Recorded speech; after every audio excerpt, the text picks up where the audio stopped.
दोस्तों, कहानी का नाम है मूर्ख बहू।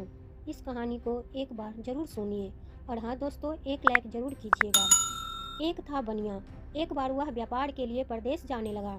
जाते जाते अपने बहू को बुलाकर उसने कहा, मैं परदेश जा रहा हूँ, तुम अच्छी तरह रहना, बच्चों को भी संभालना और मेरी माँ को भी अपने बच्चों की तरह ही संभाल कर रखना। याद रखना, माँ से कोई काम मत करवाना।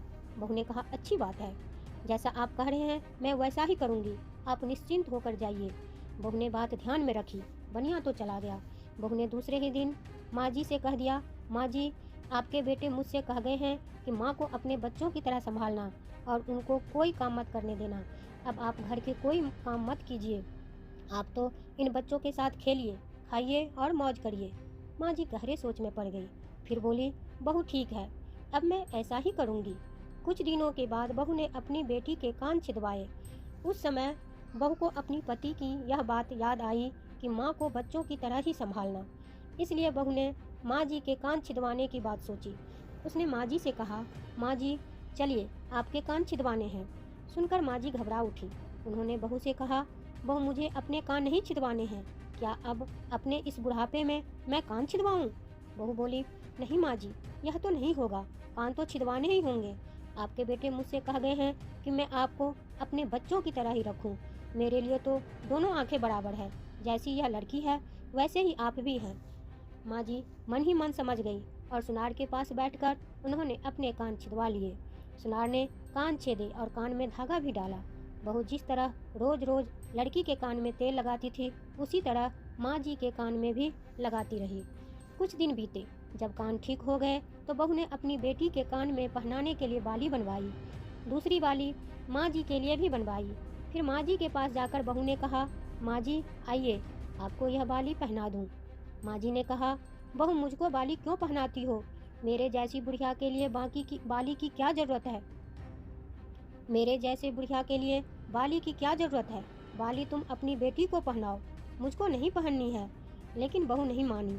ज़बरदस्ती करके माँ जी को बाली पहना दी। बाद में माँ जी बाली पहनकर बच्चों के साथ घूमती फिरती और खेलती रही। होते होते आखा तीज आ गई। अच्छा दिन देखकर बहू ने अपने बेटे के सिर पर चोटी रखवाई। बहू को तुरंत माँ जी की याद आ गई। माँ जी बच्चों के साथ खेल रही थी। उन्हें वहाँ से बुलवा लिया और कहा, माँ आइए, नाई के सामने बैठिए, अपने लड़के की तरह मुझे आपके सिर पर भी चोटी रखवानी है। जब गोविंद के चोटी रखवाई है तो आपके क्यों न रखवाऊँ?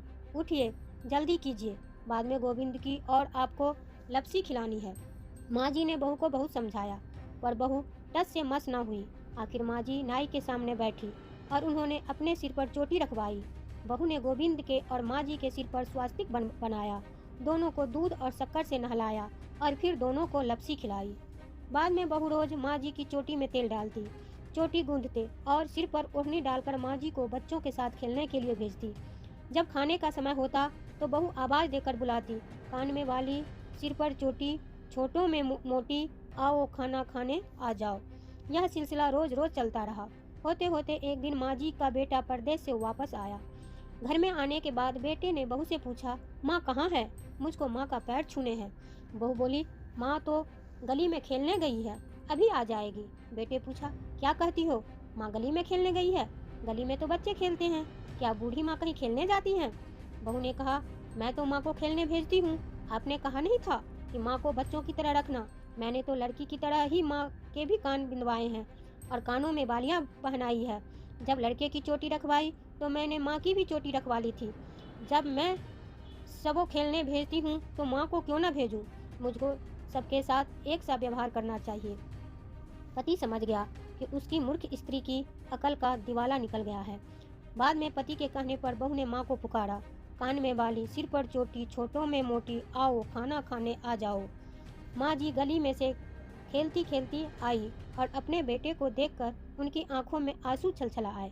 माँ की हालत देखकर बेटा भी दुखी हो उठा। बहू की मूर्खता के लिए बेटे ने माँ से माफ़ी मांगी और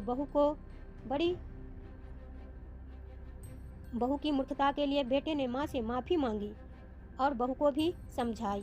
तो दोस्तों, अंत तक बने रहने के लिए धन्यवाद।